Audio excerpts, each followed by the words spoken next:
Good morning everyone, welcome to online economics class. प्यारे बच्चों, हमने लास्ट वीडियो में चैप्टर नंबर 1 का स्टार्ट किया था।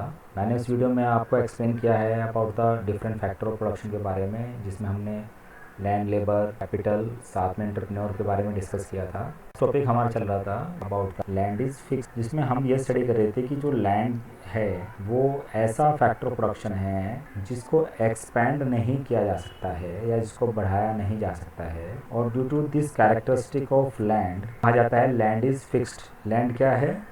लैंड फिक्स्ड है। और हिंदी में इसको कहते हैं भूमि स्थिर है।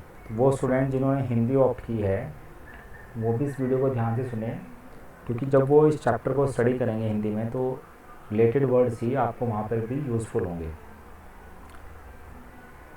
इसमें हमने डिस्कस किया था अबाउट द मल्टीपल क्रॉपिंग, जिसे बहुविध फसल प्रणाली भी कहते हैं। बहुविध फसल प्रणाली, तो किसी एक साल के अंदर 2 या उससे अधिक क्रॉप को प्रोड्यूस करना ही मल्टीपल क्रॉपिंग या बहुविध फसल प्रणाली कहलाती है। अब अगर आप देखेंगे तो यहाँ पर एक टेबल गिवन है और जिसमें कल्टीवेटेड एरिया, जिसको जुताई क्षेत्र भी कहते हैं, मिलियन हेक्टेयर में गिवन है। अगर हम इसको स्टडी करें तो 1950-51 से, जो कि पहले 120 मिलियन के अप्रॉक्स था, कुछ बुक्स में 129 भी गिवन है तो वो भी कंसिडर कर लेना, जो कि 2014-15 या जहाँ पे 2012 गिवन है में 155 इंक्रीज़ हुआ। अब जब हम ये कहते हैं कि भाई एरिया, कल्टीवेटेड एरिया इंक्रीज़ हो रहा है, जोग्राफिकल एरिया इंक्रीज़ नहीं हुआ है, कल्टीवेटेड एरिया, जो वेस्ट लैंड थी मतलब बंजर भूमि, उसको यूज़ किया गया। और यूज़ कैसे किया गया? वहाँ पर इरिगेशन फैसिलिटीज़ को इंक्रीज़ करके उसको प्रोडक्टिविटी बनाया गया। जो भी 28-25 मिलियन हेक्टेयर एरिया इंक्रीज़ हुआ है कल्टीवेटेड एरिया, ये due to increase in the irrigation facilities की वजह से हुआ है। यही सारे स्टेट्स जो हैं वो नीचे बार ग्राफ में गिवन है, तो that is the same one thing, ये सेम चीज़ है अगर आप देखेंगे। अब हम बात करते हैं the other ways to use modern farming methods. और अदर वेज जो हैं मॉडर्न फार्मिंग मेथड्स में, वो किसके लिए हैं? For higher yield. Higher yield का मतलब क्या है? ज़्यादा उपज। यील्ड का यहाँ पे मतलब क्या है? उपज। और उपज किस चीज़ की हो रही है? फसल की, क्रॉप की। तो ये उपज की डेफिनेशन क्या हो सकती है? What is the definition of yield? Yield is measured as crop produced on a given piece of land during a single season. एक मौसम के दौरान, तो हम कह सकते हैं भाई कि किसी प्लॉट ऑफ लैंड के अंदर एक ही मौसम में पैदा की गई फसल के रूप में जो उपज होती है उसे यील्ड कहते हैं। अब अगर हम बात करें इंडिया में, इंडिया की उपज के बारे में या हमारी जो प्रोडक्शन है उसके बारे में, तो 1960s तक जो है कैसे सीड्स यूज़ किया जाते थे? ट्रेडिशनल सीड्स की क्या थी? प्रोडक्टिविटी बहुत कम थी, मतलब उनकी जो उपज थी वो क्या थी? बहुत कम थी, यील्ड बहुत कम थी। तो traditional seeds needed less irrigation. लेकिन एक बेनिफिट ये था कि ट्रेडिशनल जो सीड्स थे उनको लेस इरिगेशन की ज़रूरत पड़ती थी। Farmers used cow dung. Farmers क्या यूज़ करते थे? जो घर का खाद होता है, जिसको मैन्योर भी कहते हैं, वो यूज़ करते थे एज ए फर्टिलाइज़र।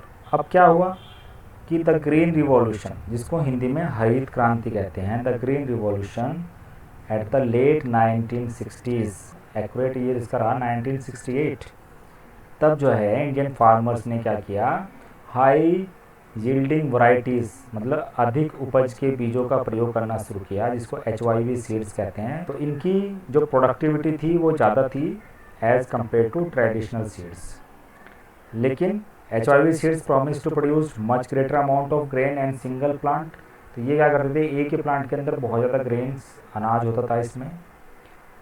तो वो हो क्या रहा था कि सेम पीस ऑफ लैंड पे जो प्रोडक्शन है या क्वांटिटी है या प्रोडक्टिविटी जो है वो इंक्रीज़ हो रही थी। तो हम कह सकते हैं larger quantities of food grains than was possible earlier, जो पहले पॉसिबल नहीं था। तो HYV सीड्स ज़्यादा पानी की ज़रूरत पड़ती थी और केमिकल फर्टिलाइजर, साथ में केमिकल फर्टिलाइजर्स और pesticides to produce best result. Higher yield were possible only from a combination of HYV seeds, irrigation, chemical fertilizer and pesticides. यहाँ पर आपको ये डायग्राम सेम थिंग शो करता है। सेंटर में हमारा जो ऑब्जेक्टिव है वो है मॉडर्न फार्मिंग मेथड। इसके लिए HYV सीड्स की नीड्स है, फर्टिलाइजर्स के नीड है, पेस्टिसाइड्स के नीड है, इरिगेशंस के नीड है, और फ्यूल और फॉर्म मशीनरी। तो ये different capital factor of production उनकी भी नीड है, और साथ में इन मॉडर्न फार्मिंग मेथड्स की ज़रूरत पड़ेगी। इन सब की हेल्प से जो प्रोडक्टिविटी है या यील्ड जो है वो इंक्रीज हो जाएगी। जो उपज है, फसल की जो उपज है, क्रॉप की जो उपज है, वो इंक्रीज हो जाएगी। तो मेन क्वेश्चन आपका यही बनता है इस चैप्टर में कि what do mean by modern farming methods. तो मॉडर्न फार्मिंग मेथड्स में आप ये सारी चीज़ लिखेंगे। अब बात आती है कि ये जो ग्रीन रिवॉल्यूशन था ये कहाँ कहाँ पे इम्प्लीमेंट हुआ। तो farmers of Punjab, Haryana and western Uttar Pradesh were the first to try out the modern farming method in India. The farmers in this region set up tubewells for irrigation. यहाँ पर ट्यूबवेल्स इरीगेशन के लिए किए गए, and made use of HYV seeds, chemical fertilisers and pesticides in farming. Some of them bought farm machinery like tractors and threshers. कुछ लोगों ने machinery भी यूज़ की, थ्रेशर्स यूज़ किए। तो इन सब का पर्पज़ क्या था? इन सब का पर्पज़ था मॉडर्न फार्मिंग मेथड्स को यूज़ करना, और इसमें प्लांट और मशीनरी भी एक मेजर रोल प्ले कर रहे थे, क्योंकि जो मशीनरी है वो बिना रुके और बिना थके ज़्यादा लंबे टाइम तक काम कर सकती है, और उसकी जो इफ़िशेंसी होती है वो कॉन्टीन्यूसली सेम रहती है। अब हम वापस अपने चैप्टर पर डिस्कस करते हैं कि भाई जो हम एक हाइपोथेटिकल विलेज को डिस्कस कर रहे हैं, पालनपुर को, इसमें भी पहले जब ट्रेडिशनल सीड्स का यूज़ करके, ट्रेडिशनल वैरायटी सीड्स का यूज़ करके जो प्रोडक्शन होती थी या यील्डिंग होती थी किसी लैंड के ऊपर, वो 1300 किलोग्राम पर हेक्टेयर होती। लेकिन by the use of HYV seeds ये एकदम से या 2 टाइम्स या 3 या 2 या 3 गुना इंक्रीज़ हुई, और ये इंक्रीज़ होके हो गई 3200 किलोग्राम पर हेक्टेयर। तो हम कह सकते हैं there is a large increase in the production, मतलब उत्पादन में जो है बहुत अत्यधिक बढ़ोतरी हुई। किनके उत्पादन में? वीट के, गेहूं के उत्पादन में।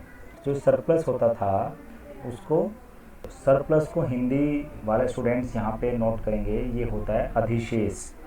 अधिशेष, तो अधिशेष जो था होता है उसको बाज़ार में जाके बेच दिया जाता है। तो जितना हमने अभी पढ़ा है उसके अकॉर्डिंग हम ये बता सकते हैं कि क्या डिफरेंस है बिटवीन मल्टीपल क्रॉपिंग और मॉडर्न फार्मिंग मेथड्स में। भाई मल्टीपल क्रॉपिंग तो एक से ज़्यादा क्रॉप को पूरा करना होता है।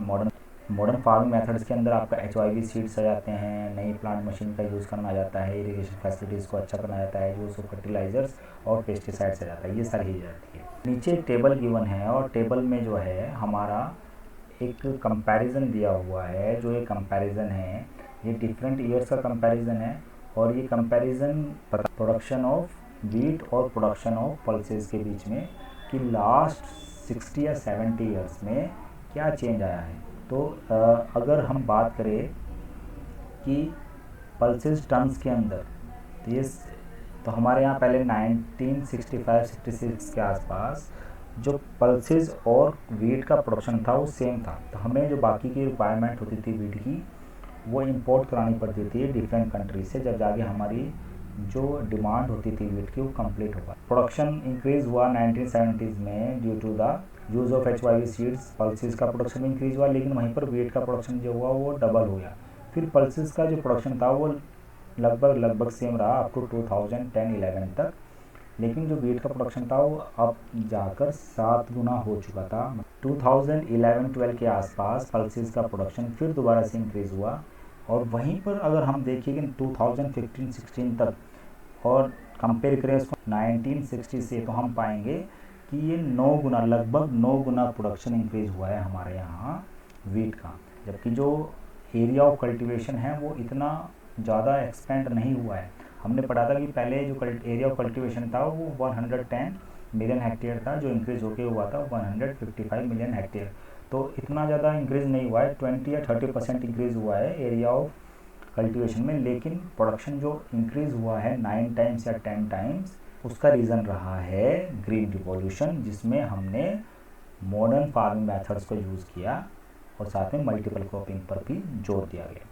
अब जब इतनी प्रोडक्टिविटी इंक्रीज़ हुई तो कुछ क्वेश्चंस भी राइज हुए, कुछ कहीं पर बेनिफिशियल भी रहा ग्रीन रिवॉल्यूशन, और कहीं पर इसकी कुछ डिमेरिट्स भी सामने आए। जब हम केमिकल फर्टिलाइजर्स और पेस्टिसाइड्स का यूज़ करते हैं तो ये हमारी जो लैंड की फर्टिलिटी होती है उस पर इफ़ेक्ट डालती है। जो लैंड है वो सस्टेन नहीं कर पाती है, क्योंकि लैंड एक नेचुरल रिसोर्स है। साइंटिफिक रिपोर्ट ने ये इंडिकेट किया है कि मॉडर्न फार्मिंग मेथड्स की वजह से जो उसके नेचुरल बेस होते हैं या नेचुरल इंग्रेडिएंट्स होते हैं लैंड के, वो डेप्लेट हो रही है, मतलब वो डिक्रीज़ होते जा रहे हैं। सॉइल की फर्टिलिटी है वो डिक्रीज़ हो रही है, और उसका कारण है यूज़ ऑफ केमिकल फर्टिलाइजर्स।